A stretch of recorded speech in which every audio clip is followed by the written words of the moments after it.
और चलिए अब खबरों को जानते हैं विस्तार से। इस वक्त बड़ी खबर पटना से आ रही है। सूत्रों के हवाले से ये खबर, कल सुबह 11 बजे मंत्रिमंडल का विस्तार हो सकता है। कल मंत्रिमंडल विस्तार होने की संभावना जाहिर की जा रही है। आज मंत्रिमंडल का विस्तार शाम 5 बजे का वक्त बताया जा रहा था जब होना था, लेकिन फिलहाल ये टल गया है। बताया जा रहा है कि इसके पीछे की वजह है बीजेपी की लिस्ट जो है वो अभी तैयार नहीं हुई है और इसे राजभवन नहीं भेजा गया है। 1 से 2 दिनों में सीट बंटवारे का भी ऐलान होने की बात सामने आ रही है। सीटों के बंटवारे का भी ऐलान बहुत जल्द हो जाएगा। डिप्टी सीएम सम्राट चौधरी ने जीतन राम मांझी से मुलाकात की है। सम्राट चौधरी जीतन राम मांझी के आवास पर मिलने पहुंचे। मुलाकात के बाद सम्राट चौधरी ने कहा कि 40 की 40 सीट बिहार में कैसे जीतें, इसी की भूमिका बनाई जा रही है। तो मंत्रिमंडल विस्तार पर उन्होंने कहा कि मुख्यमंत्री नीतीश कुमार का ये विशेषाधिकार है। वहीं मांझी की नाराजगी की खबरों पर सम्राट चौधरी ने कहा कि मांझी का हमेशा हमारे साथ ही रहा है सहयोग, लेकिन उपेंद्र कुशवाहा की नाराजगी पर सम्राट चौधरी बिना कुछ कहे यहां से निकल गए। से हम लोग बात कर रहे हैं और इस तरह लोकसभा के चुनाव में 40 की 40 सीट जीतने के लिए जो रूपरेखा बनाना उसकी तैयारी। मंत्रिमंडल विस्तार को लेकर क्या बिहार कैबिनेट को लेकर बातें सामने आ रही है कि मंत्रिमंडल का विस्तार माननीय मुख्यमंत्री जी का अधिकार है, इनको तय नाराजगी चल रहा है क्या? वैसे ही मजबूत विभाग की मांग कर रहे थे जो अच्छा विभाग है। देखिए आदरणीय जीतन राम मांझी का सब कुछ सहयोग रहा है, इतना ही काफी है। अच्छा, पशुपति क्या क्या बात है? पशुपति पारस भी आज पारस जी नाराज है क्या? उपेंद्र कुशवाहा से भी, उपेंद्र कुशवाहा की भी नाराजगी दिख रही है। चुप्पी साधे में उपेंद्र कुशवाहा। अरे पीछे गाड़ी धक्का लग गया। और इससे पहले सीएम और डिप्टी सीएम सम्राट चौधरी की मुलाकात हुई है। आधे घंटे तक दोनों नेताओं ने मुलाकात की। सूत्र बता रहे हैं कि इस मुलाकात में मंत्रिमंडल विस्तार पर चर्चाएं हुई हैं। तो वहीं आज आरएलजेपी संसदीय बोर्ड की बैठक दिल्ली में हुई और संसदीय बोर्ड ने पशुपति कुमार पारस को हर फैसला लेने के लिए अधिकृत कर दिया है। आरएलजेपी के राष्ट्रीय प्रवक्ता श्रवण अग्रवाल ने कहा कि हम लोग एनडीए में थे और एनडीए में ही रहेंगे।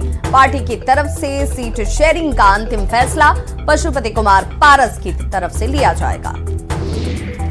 श्रवण अग्रवाल ने कहा कि पशुपति पारस बीजेपी के शीर्ष नेतृत्व के संपर्क में हैं। चिराग पासवान की पार्टी को 5 सीट मिलने की खबर को आरएलजेपी ने खारिज किया। आरएलजेपी ने कहा कि अभी तक किसी सीट का ऐलान नहीं हुआ है।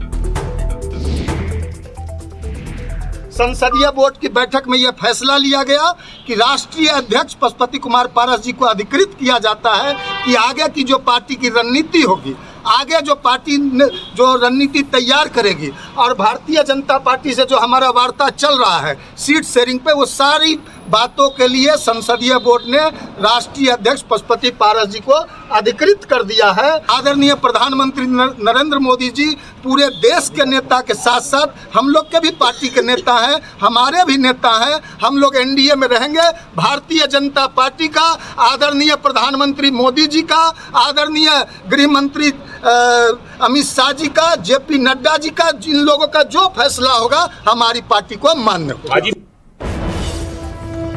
और सूत्रों के हवाले से बड़ी खबर आ रही है। चिराग पासवान के खाते में 5 सीट जा सकती है, जिसमें हाजीपुर, वैशाली, जमुई, समस्तीपुर और नवादा सीट चिराग को मिल सकती है, जबकि उपेंद्र कुशवाहा काराकाट से चुनाव लड़ सकते हैं। जीतन राम मांझी गया से उम्मीदवार हो सकते हैं। वहीं लोकसभा चुनाव में चिराग को 5 सीट तय होने के बाद पारस गुट के सांसद चिराग से संपर्क कर रहे हैं। चिराग पासवान ने संपर्क करने की कोशिश कर रहे हैं। हालांकि सूत्र ये बता रहे हैं कि पारस गुट के किसी भी सांसद को जगह नहीं मिलेगी। चिराग पासवान नए चेहरों को जगह देंगे। सियासत से जुड़ी हुई बड़ी खबर, जिसमें सांसद प्रिंस राज का सोशल प्लेटफॉर्म एक्स पर एक पोस्ट आता है, जिसमें आरएलजेपी के बिहार अध्यक्ष की तरफ से पोस्ट किया जाता है। आरएलजेपी एनडीए का अभिन्न अंग है। पीएम मोदी देश के साथ साथ हमारे भी नेता हैं। पीएम मोदी का निर्णय सर्वोपरि है। भोजपुरी स्टार पवन सिंह का बड़ा बयान। आरजेडी के साथ जाने की खबरों पर उन्होंने बयान दिया है। आरजेडी से चुनाव लड़ने का सवाल ही नहीं, ये कहना है पवन सिंह का। आरजेडी के साथ जाने की जो खबरें हैं उसे पवन सिंह ने अफवाह बताया है। वहीं पवन सिंह ने कहा कि मैं भारतीय जनता पार्टी का कार्यकर्ता हूं और अभी वहीं हूं। पिछले 10 साल से बीजेपी के लिए सोचता रहा हूं। हर हाल में इस बार लड़ूंगा लोकसभा का चुनाव। अभी बीजेपी के आला कमान से लगातार मेरी बातचीत चल रही है और जो भी होगा चुनाव को लेकर जल्द मैं फैसला लेने वाला हूं।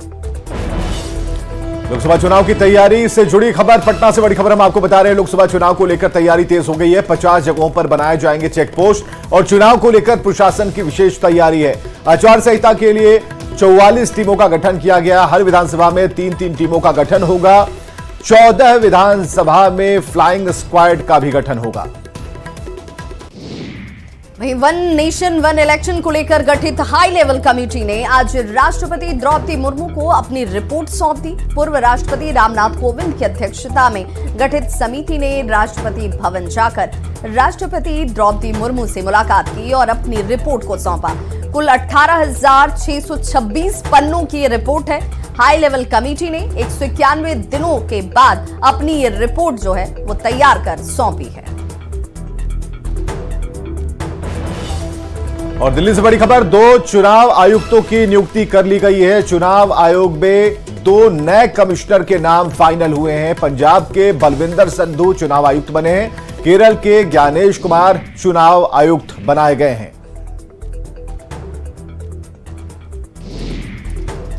अश्लील कंटेंट पर केंद्र सरकार की तरफ से बड़ी कार्रवाई की गई है। सूचना एवं प्रसारण मंत्रालय ने 18 OTT प्लेटफॉर्म को ब्लॉक कर दिया है। 19 वेबसाइट हैं जिन्हें ब्लॉक किया गया है। साथ ही साथ 10 ऐप, 57 सोशल मीडिया हैंडल पर कार्रवाई की गई है।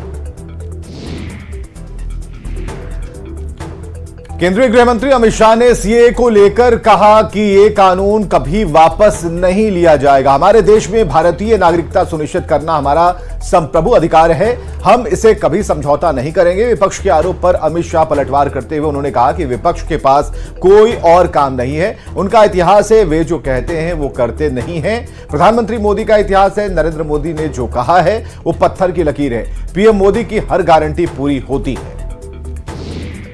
तो वहीं अमित शाह ने कहा कि सीएए से इस देश के अल्पसंख्यकों या किसी और व्यक्ति को डरने की जरूरत नहीं है, क्योंकि सीएए में किसी की नागरिकता लेने का प्रावधान नहीं है।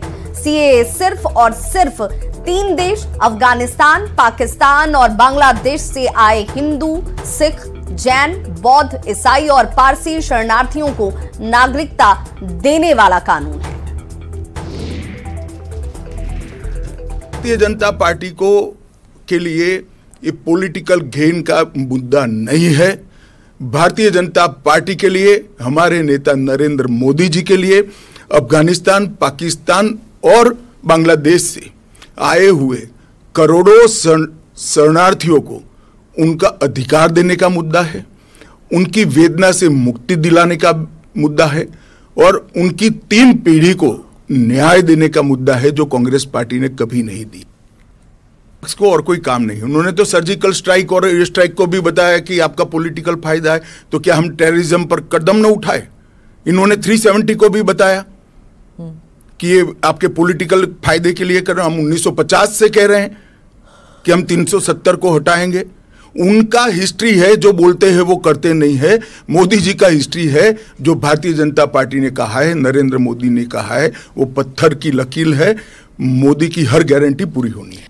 41 बार अलग अलग मंचों से इसके बारे में मैंने डिटेल बात करी है कि इस देश के अल्पसंख्यक माइनॉरिटीज या तो किसी और व्यक्ति को डरने की जरूरत नहीं है, क्योंकि सीएए में किसी की नागरिकता लेने का प्रावधान ही नहीं है। सीएए सिर्फ और सिर्फ 3 देश अफगानिस्तान, पाकिस्तान और बांग्लादेश से हिंदू, सिख, बौद्ध, क्रिश्चियन और पारसी, जो जैन और पारसी शरणार्थी आए हैं, इनको उनका अधिकार देने का कानून है, नागरिकता देने का कानून है, जिससे इनके जीवन की वेदनाओं को हम कम कर पाए। आरजेडी सांसद मनोज झा ने सीएए को लेकर केंद्र सरकार पर हमला बोला। मनोज झा ने कहा कि यह संविधान सम्मत नहीं है। संविधान में धर्म के आधार पर भेदभाव नहीं होना चाहिए। श्रीलंका के तमिल हिंदुओं ने क्या बिगाड़ा है। मनोज झा ने कहा कि 4.5 साल बाद केंद्र सरकार जागी क्योंकि रोजगार पर कुछ बोल नहीं सकते। देखिए 2019 के दिसंबर में ये सदन से पारित हुआ। हमारी पार्टी को अपनी ओर से जो कहना था हमने कहा कि ये संविधान सम्मत नहीं है। संविधान में धर्म के आधार पर भी भेद नहीं है। और श्रीलंका के तमिल हिंदुओं ने क्या बिगाड़ा। और प्रोसिक्यूशन सिर्फ रिलीजियस नहीं होता है, पॉलिटिकल प्रोसिक्यूशन होता है। लेकिन 4.5 साल बाद हमारी केंद्र की सरकार जागी, चूंकि रोजगार पे कुछ बोल नहीं सकते। बिहार में यहाँ तेजस्वी जी ने लंबी लकीर खींच दी। किसी बच्चे से पूछिए नौकरी मतलब, तो बोलेगा तेजस्वी। तो इसके विकल्प में पूरे देश में जो नौकरी के लिए हाहाकार मचा हुआ है, अब इनको लगा कि कुछ डॉग विसिल पॉलिटिक्स करें, तो उनको ये मुबारक। हम तो जहां थे वहां हैं। हम पार्टी के राष्ट्रीय अध्यक्ष और SC/ST कल्याण मंत्री संतोष कुमार सुमन ने गया संसदीय सीट पर अपनी दावेदारी ठोकी है। संतोष कुमार सुमन ने कहा कि यह पार्टी की स्वाभाविक मांग है। गया हमारा कार्य क्षेत्र रहा है और हम पार्टी की शुरुआत भी यहीं से हुई है। हम पार्टी के कार्यकर्ता चाहते हैं कि गया सीट हमको मिले। कोई आधिकारिक घोषणा नहीं होता है तो किन्हीं की बातों को विश्वास नहीं कीजिए। और इस तरह का सूत्र जो आप लोग चलाते हैं, कहाँ से लेते हैं इसकी जानकारी तो मुझे नहीं है, लेकिन आधिकारिक तौर पर जो घोषणाएं होंगी उसी को सत्य माना जाए और वो घोषणा 24 घंटे के अंदर हो सकती है। हम पार्टी का स्वाभाविक मांग है गया, और गया हमारा कार्य क्षेत्र रहा है। हमारी पार्टी की शुरुआत इसी क्षेत्र से हुई है, तो हमारे कार्यकर्ता चाहते हैं कि गया सीट हमको मिले और हमका कोई न कोई व्यक्ति कार्यकर्ता जो भी हैं, नेता हैं, यहाँ से चुनाव लड़े, तो ये स्वाभाविक मांग है। समाजसेवी और लेखिका सुधा मूर्ति ने आज अपने पति नारायण मूर्ति की मौजूदगी में राज्यसभा सदस्य के रूप में शपथ ली। सुधा मूर्ति संसद के उच्च सदन के सदस्य के रूप में उन्होंने शपथ ली है। राज्यसभा के सभापति जगदीप धनखड़ ने संसद भवन स्थित अपने कक्ष में उन्हें शपथ दिलाई और इस मौके पर सदन के नेता पीयूष गोयल भी उपस्थित थे। सुधा मूर्ति को राष्ट्रपति ने राज्यसभा के लिए मनोनीत किया था। कन्नड़ और अंग्रेजी साहित्य में योगदान के लिए प्रख्यात सुधा मूर्ति को साहित्य अकादमी, बाल साहित्य पुरस्कार, पद्मश्री और पद्म भूषण जैसे पुरस्कारों से सम्मानित किया जा चुका है। और पटना से बड़ी खबर है, के पाठक और राजभवन में तकरार जारी है। के पाठक की बैठक में फिर भाग नहीं लेगा। विश्वविद्यालय तीसरी बार शिक्षा विभाग की बैठक में भाग लेने की अनुमति नहीं मिली है और 15 मार्च को फिर शिक्षा विभाग ने बैठक बुला ली है। तो इस बैठक में सभी वीसी, रजिस्ट्रार और परीक्षा नियंत्रक को बैठक में मौजूद होने की बात कही गई है, लेकिन राज्यपाल ने बैठक में इन्हें भाग लेने की अनुमति नहीं दी। विश्वविद्यालय को लेकर क्षेत्राधिकार की लड़ाई अब इस वक्त चरम पर है। के पाठक और राजभवन के बीच तकरार लगातार जारी है। विश्वविद्यालयों के वीसी ने अब साफ कह दिया है कि कुलाधिपति सर्वे सर्वा अनुमति जब तक नहीं मिलती है तो किसी भी सूरत में वो बैठक में शामिल नहीं होंगे। और पटना से बड़ी खबर है, पीएमसीएच से कैदी फरार हो गया है। बेऊर जेल से लाया गया था, उसे इलाज के लिए पीएमसीएच में भर्ती करवाया गया था। कैदी का नाम बताया जा रहा है अभिषेक और छानबीन में पुलिस जुटी है। पीरबहोर थाना क्षेत्र की यह घटना और गोलीबारी के आरोप में वो जेल में बंद था। राबड़ी देवी ने सोशल मीडिया प्लेटफॉर्म एक्स पर एक वीडियो जारी किया है। राबड़ी देवी जो है वो खेतों में मूली उखाड़ती हुई नजर आ रही हैं। तस्वीरें आप देख पा रहे होंगे। राबड़ी देवी ने पोस्ट में लिखा है कि जड़ों से जुड़ाव ही जीवन की सच्चाई और गहराई से वास्तविक परिचय कराता है।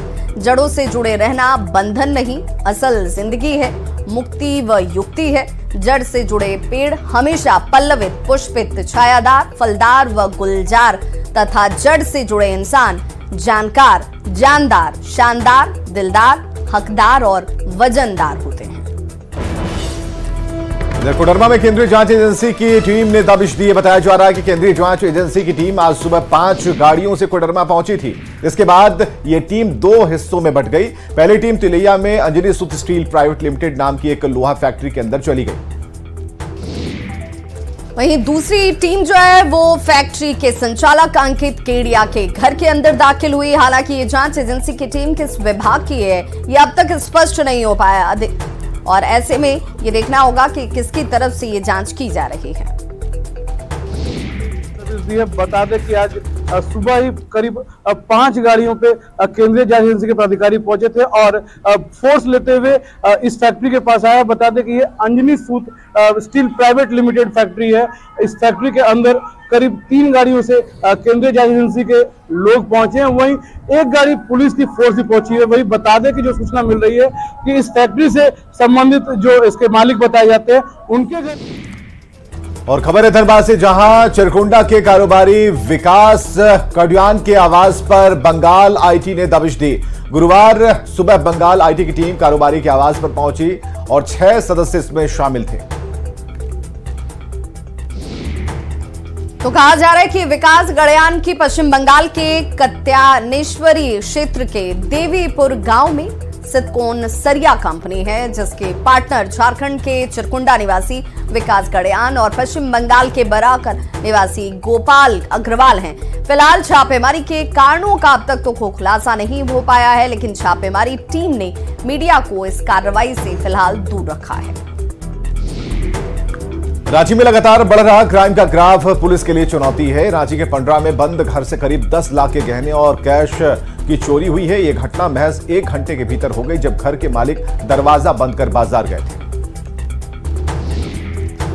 वहीं हाल के दिनों में हुई चोरी में ये बड़ी घटना जो है सामने आई है और इसमें रांची के लोकल गैंग के हाथ होने की बात कही जा रही है। राज्य में एक लोकल गैंग है जो इस वक्त एक्टिव है और चोरी की घटना के लिए रेकी की जाती है और फिर उसे अंजाम दे दिया जाता है। पूरे मामले में रांची एसएसपी ने समाज के लोगों से जागरूक रहने की अपील की है। अंदर तो पूरा 2 रूम का गोदरेज तोड़ा हुआ है और हमारे रूम का जो गोदरेज में कुछ जेवर था बहुत सा तो लेकर फरार है। कुछ कैश था वो भी गायब है। कितना कैश? जेवर मोटा मोटी वही 10 से 11 का आसपास लाख का होगा और कैश ज़्यादा नहीं था, फिर भी 20,000 का आसपास कैश था। तो सामान्य जन को यह चाहिए, पहला बात तो कि जब भी वो कोई आदमी आता है तो अपने विश्वस्त मिस्त्रियों को बुलाएं और अगर किसी अनजान के द्वारा है तो उसके पूरी पहचान रखें कि कौन उनके घर पर आए। तो इस बुलेटिन में बस इतना ही, लेकिन न्यूज़ 18 बिहार झारखंड पर खबरों का सिलसिला लगातार जारी है।